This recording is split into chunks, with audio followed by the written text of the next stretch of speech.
is the first director. Thank you. Jason Harris is the first director of economic development for the city of Santa Barbara. Apparently, before his appointment, the city was doing just fine without a distinct economic plan. We did hear from Jason. I did hear from Jason several months. The club heard from Jason several months ago, before the full impact of the pandemic was known. Little did Jason foresee the challenges he'd be facing. Not only was the Santa Barbara business community set in its ways and convinced of the effectiveness of those ways, but in the wake of the impacts of the global pandemic, who could have guessed? I was fortunate to hear Jason speak at the Santa Barbara Yacht Club, and in the face of these challenges, he sounded very level-headed, which is what we certainly need. I hope his enthusiasm is not diminished, and he has some good news for us. Did I put too much pressure on you? Please join me in welcoming Jason Harris. Good morning, everyone. Thank you, Dennis, for the introduction. Again, I'm Jason Harris, the city's economic development manager. It's a first position in the organization. The city's never had an economic development focus, which is interesting because many cities throughout the United States have that type of function within their municipality. My job ultimately is to interface with the business community, represent the city's kind of business interest, as it were, from a public policy standpoint, and work with many organizations, business organizations throughout the community. But to maybe echo and touch upon Dennis's remarks, the position was created in 2019. I was recruited and filled the position I selected and accepted the position in early 2020 before the formal pandemic began, and actually began the position on March 30th, so 2 weeks into the pandemic. So interesting change of perspective and need in the community, where prior it was the city was interested to have an economic development plan and interest to kind of guide the city's public policy efforts, as it were. But that focus really had to shift dramatically as we all recall, March 14th of 2020, the governor put a stay-at-home order in place, and all business activity, all civic life, all closed effectively, right? So we couldn't go to schools, only essential businesses were able to open, businesses couldn't conduct in-person operations, and our life really dramatically changed. So did the economy, as we all reflect back now, going into 2 years of what's occurred. So I'll just kind of walk us through kind of both the impacts, the city response, the state of the city currently. We just had the State of the City address recently. I was a part of that with the mayor and the city administrator. I can touch upon that, and then maybe sketch a little bit of outline of where we're going in the future here in our community, and then really provide plenty of opportunity to answer any questions. So pandemic, obviously, as we all reflect, our lives were dramatically altered. The economy was dramatically altered, and the economic analysis of what occurred was really unprecedented. The amount of unemployment, the amount of a cessation of business activity was very dramatic. The city, relies upon tax revenues based upon commerce and business activity, public spending, as it were, sales tax, hotel tax. We're fairly tourism dependent. So again, that was one sector that was probably the most dramatically impacted out of all of the business sectors in the economy. We have a robust hotel and food and beverage industry here. And so we, in the spring of 2020, were in really dire crisis as a municipal operation. We were losing millions of dollars, loss of millions of dollars of revenue, and we were very fearful and concerned for our businesses in the workforce that effectively were not able to operate. People were not able to work and gain employment to support themselves and their families. And this was before, also, if we all reflect, before there was really government stimulus and government programs that really took about a year to roll out. And the first waves were really business-related programs, the EIDL and the PPP loan programs, and then there followed, was various federal and state stimulus. So the city took some really dramatic steps. Most notably, we passed an emergency ordinance in May of 2020 that allowed businesses to operate outdoors. And that was in response to the stay-at-home orders where we slowly began to reopen, but there was still a prohibition for indoor business activity. And that was pretty much across the board. Most notably, we have a fairly large food and beverage sector, over 400 restaurants and bars throughout. And that's a one business sector that employs a lot of people, produces a lot of sales tax for the city. And so we have passed this emergency ordinance. Originally, it was only for 4 months. It was adopted in May. It was to expire in September of 2020. At those early days of the pandemic, we did not know what the pandemic really had in store for us. We thought, well, maybe this was a first wave and we would recover. And so we passed that and businesses began to expand outdoors in all settings, on common, private property areas, be it a surface parking lot to closed streets, most notably State Street in downtown, but also a new invention for Santa Barbara, but not unique, which was parklets, which was an expansion of a sidewalk into an on-street parking space. We also had some retailers that took advantage of that. And then as the pandemic, continued, we had many, kind of service, home, kind of personal care businesses, hair salons and nail salons and barbershops also operated outdoors because they weren't able to conduct indoor business activity. So that was a lifeline, of great significance because it kept many of those businesses open, able to operate at a higher standard. The takeout and delivery was just not sufficient for most businesses, and that saved thousands of jobs locally. The pandemic continued, as we all recall, and the council extended that emergency ordinance twice. It actually was set to expire the beginning of this year, in March of this year. And council extended it, not with an emergency ordinance, but with a traditional ordinance. And it's in place till the end of 2023. So they were being very guarded in providing this level of relaxation, a suspension of the rules, as it were, to allow businesses to operate in that standard. And then during that time, really, it was actually over the summer of 2020 when we initially closed State Street. Again, really to allow businesses to operate outdoors on the street, but also to allow kind of a larger pedestrian gathering space. Because again, as we all recall, there was strong sensitivity about having people coming together and being in close proximity. And the level of resident public support of that State Street closure was pretty pronounced.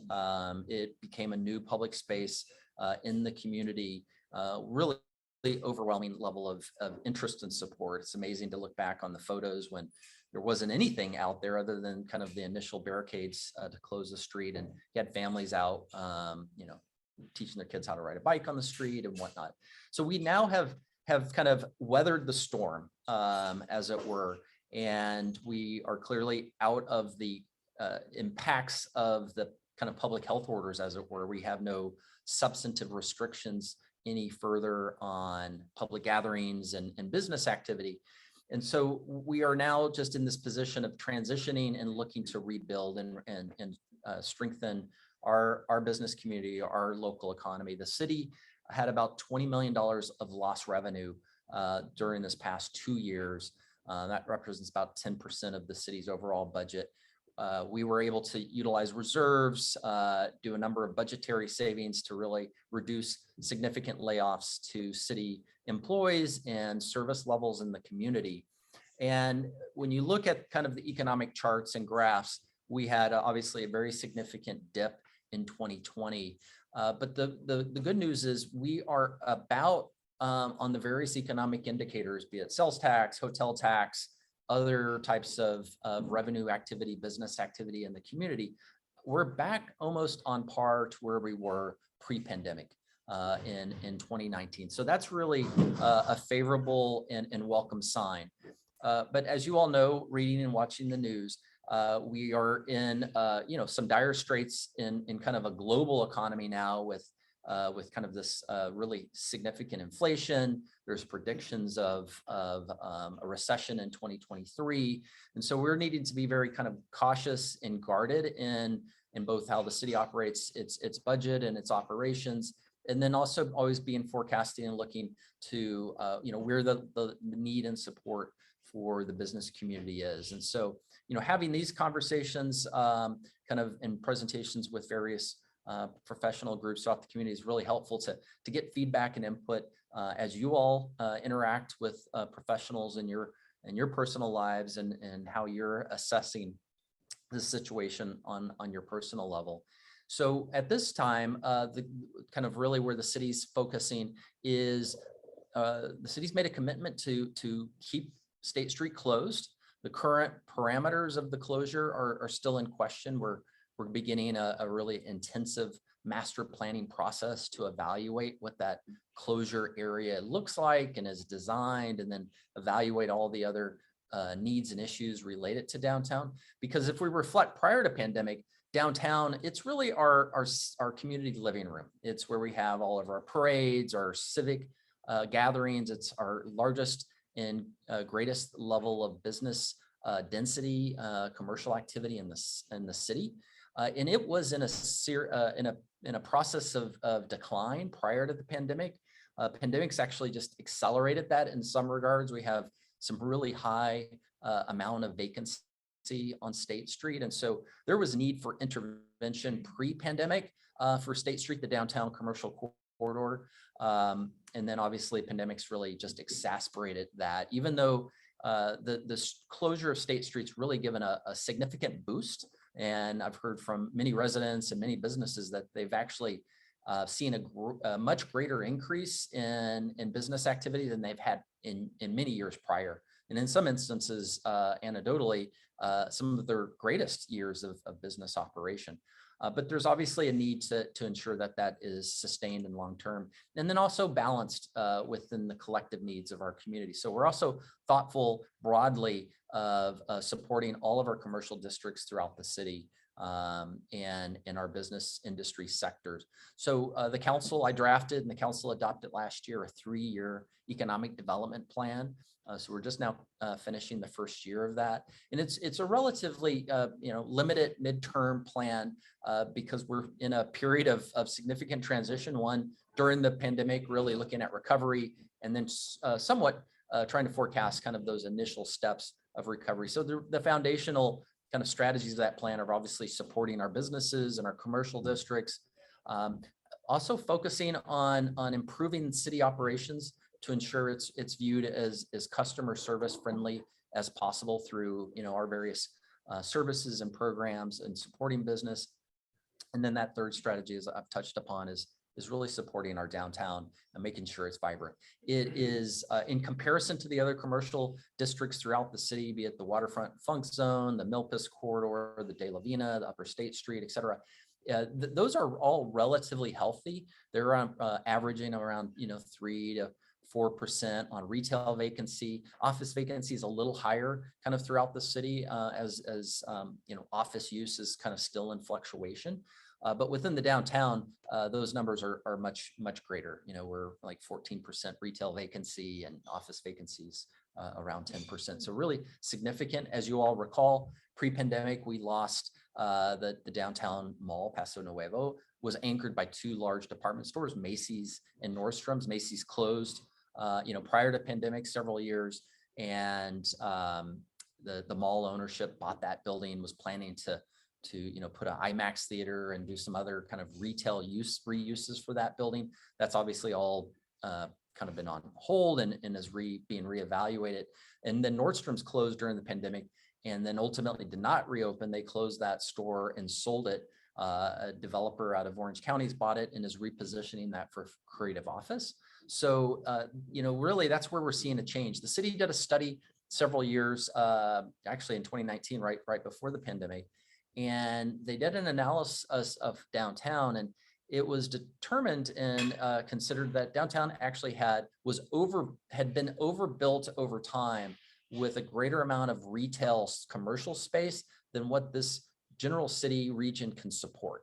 by about 500,000 square feet, by the way. We have about 3.5 million square feet of commercial space in the State Street corridor.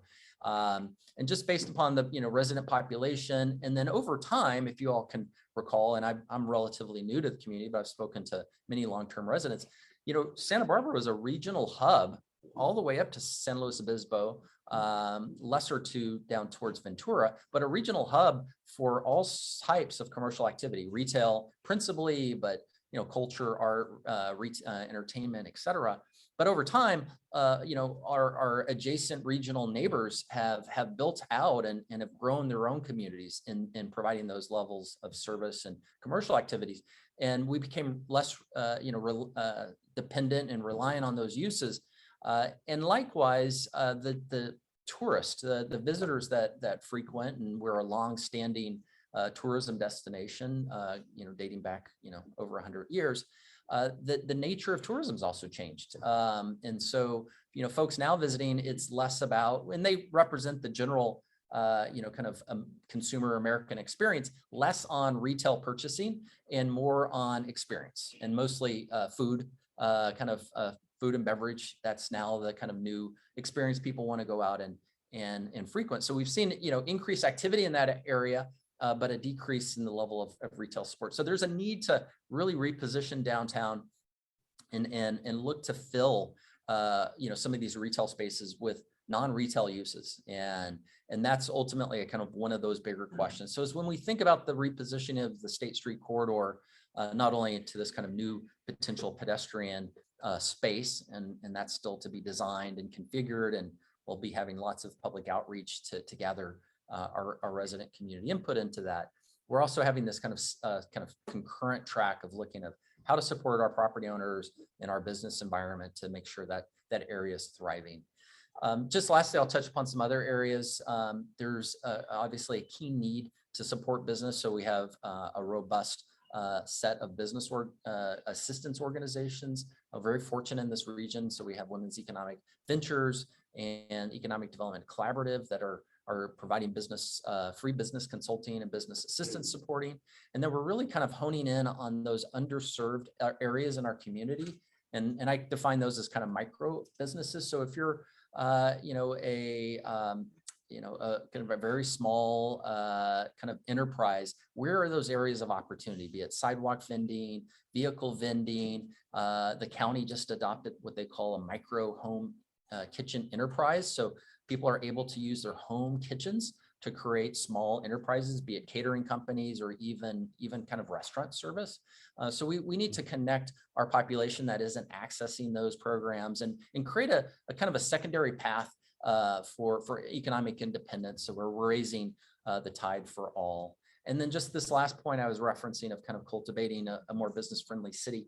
City has been getting a lot of, I guess I'd call it negative press of being very difficult in the permitting process, and it's stymied investment and growth. Well, that's really in reference to, generations of really preservation. Ultimately, this community, highly regards its architectural character, its physical form. And so we've put in a lot of process. We have, over 40 boards and commissions. We have a lot of design review processes. So if you're building anything in this community, changing anything in this community, there's an intensive level of community review. But that also means that it's very expensive to build and invest in this community. And so we need to really evaluate and find the appropriate balance where we're still preserving all those important attributes in our community, but also ensuring that we're supporting investment and keeping our community economically thriving. So those are really the high points that I wanted to touch upon. I wanted to provide plenty of opportunity for you all to ask broad sets of questions. Again, I work in the community development office. I am seated in City Hall next to the city administrator in the council office. So I'm right in the mix of all of the interface of activity. I'm actually presenting in about 30 minutes to the council on our department budget here shortly. But it's really important to hear from you all, and I want to provide questions. If I don't have any answers for you, I'll definitely make note of that and research that and get that information to Dennis. And then just lastly, I'll end kind of my remarks here, just saying it's such a pleasure to present to you all I have such high esteem for Rotary. I've spoken to several of the Rotary groups here in the Santa Barbara region. And, I just read a recent little article, and I thought I would touch upon it this morning, which is, Fred Rogers, Mr. Rogers, kind of a very acclaimed, kind of American icon, as it were, in supporting, child youth development in the country. After he passed, his family went through his wallet, and they found a small handwritten note that he had kept in his wallet. So one would assume he would reflect upon it. And it just said, "Life is service." And when I think of Rotary, that's what I think of. Life is service. So I want to thank you all for your contributions to this community, your volunteer philanthropy. It makes such a difference. And it's really one of the hallmarks of this community, the engagement of our residents that really make this community so special. So with that, I'll really end my remarks and then really open it up for questions. Thank you.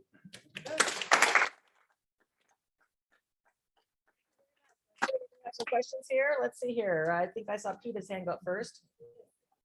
And if you could, we'll repeat I'll the repeat it, questions. It's for the- My concern is, I know it's expensive to have stores and everything, but like around my Gelson off of State Street, there's a lovely little travel store, Circa Terra Travel. And I just went in there, and a lot of us takes, trips and everything and to get stuff in there. I've known the people forever. And I go in there, it's half empty, and I said, "Oh my God, what's happening?" They said, "We're moving out. We negotiate with the people and they won't give us a 5-year lease and we're leaving."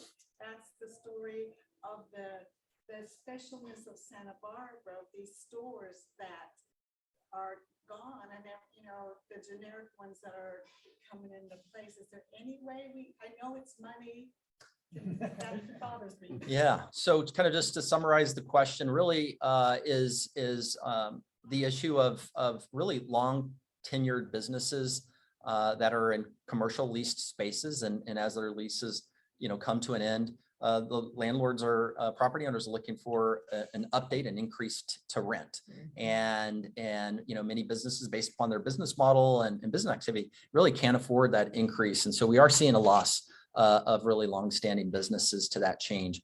And that's not unique to the Upper State Street corridor. It's actually kind of pervasive throughout the community, and it extends even to the residential area for our renters. And so the question is really, what can be done? That is tricky. Government intervention onto private property rights is a very difficult public policy issue. There are, really, the tools are fairly dramatic. Rent control is one of the more significant ones. That's typically envisioned in the residential area, creating rent control for residential units. Council has debated that here recently. They recently decided not to pursue that. They're going to be studying, some other mechanisms, but are not going to that level. There's very few examples of commercial rent control. And the other aspect is this idea of a vacancy tax, which is a variation. It's actually inverse. It's where you have property owners keeping spaces vacant because they're looking for a specific tenant or a specific amount of rent. And that's particularly impactful for downtown, where we have, again, as I referenced, about 14% retail vacancy. So we have a lot of empty storefronts. And the vacancy tax, our council hasn't yet debated it. My opinion is such that for property owners that are keeping space empty because they're looking for some other ideal, having an increased expense on the property, aka a vacancy tax, in my opinion, is probably not going to move the needle to motivate them to occupy. Vacancy tax has also been envisioned for vacation rentals, where people are holding an ADU or even a house vacant because, they're just looking for a renter, a visitor renter, right? A short-term renter versus a long-term resident. And so I think this question of a vacancy tax will probably be evaluated and debated by council in this upcoming year. I think there's some growing sentiment. But again, those are, really significant public policy tools that, can have some potential unintended consequences.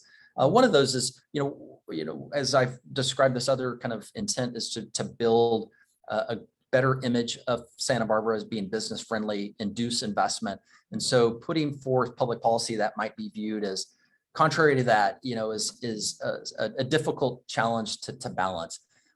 Ultimately, I think for really to address that question of a longtime business that is in a location, the rent's going up, is, for instance, if you do frequent that business, direct them to me, and I can help guide them and give them some suggestions. There, we have a lot of variation of retail spaces. They may not necessarily be able to stay in that specific commercial strip there on Upper State, but maybe they can find a location in the area and can work with them. What I found is a lot of small businesses, they don't necessarily have a succession plan, or they don't necessarily have a transition plan. For those types of kind of conditions, and so I can help advise them and connect them with some brokers, or help them look at various real estate. So, other questions? Okay, let's see. It's 8:31. I probably can take one more question. Okay, Janet. I was downtown on Saturday. I'm happy that State Street is staying open, but I felt like I was taking my life into my hands, crossing from one side to the other. It was like a bicycle freeway, and there was no regulation. They were all over the place. Is there anything that can be done to make it more pleasant for pedestrians? Yes, that's a great question, and it's a common area of concern that's been raised. So we closed State Street temporarily. And as you all recall, that was really temporary. Like, we had like construction type of barricades.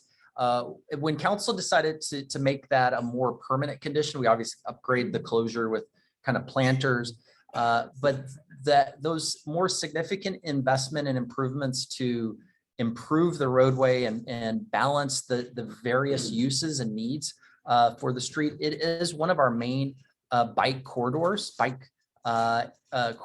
the city. It's one of our main corridors to the beach from the center city area. And so there's this natural tension of it wanting to be a bike corridor, but it's also wanting to be a pedestrian corridor. And many pedestrian spaces, I worked in Santa Monica prior. We had a very successful pedestrian area, much shorter, only 3 blocks, but that's pedestrian only. So no bikes or skateboards or scooters or anything was allowed on that space. And so there's this natural tension that's going to have to play out. And ultimately it's going to be, we may test over the next few years of trying some interventions of either a dedicated bike lane or some greater signage or striping. If you may have seen, we did kind of this introduction of a bike lane at each intersection where it's the green path and some signage when you're entering each block, to give a sense of orientation directions for cyclists and to a certain extent pedestrians, but that doesn't continue all the way through the blocks. And again, an area of tension, our Historic Landmarks Commission, which oversees exterior design aesthetics for the downtown area, was very in opposition for even the limited green path bike lanes that we have. So I can imagine them kind of being really in opposition for a green bike path all the way down through the street. And so what other design approaches, interventions can we do? We are evaluating it. We're also tackling another area of concern is the outdoor business facilities, kind of the parklets, the expansion of the sidewalk, outdoor dining area into the street. Businesses were given fairly liberal rein to build out. And so there's been a lot of criticism of the inconsistency of design. And so we're also starting to tackle that as well. So we're trying to find that balance of supporting businesses, giving them a lot of latitude and approach, but also trying to bring conformity and regulation, which we didn't allow, which we, were very liberal in not putting forth. When we put in that emergency ordinance, we didn't require any permits, any licenses, any design review. It's very non-traditional Santa Barbara, right? But that was also, it was a lifeline, right? To get businesses operating outdoors as quickly as possible, save as many businesses and many jobs. So we're now in the process of trying to bring some regulation and some consistency. So thank you for the feedback there.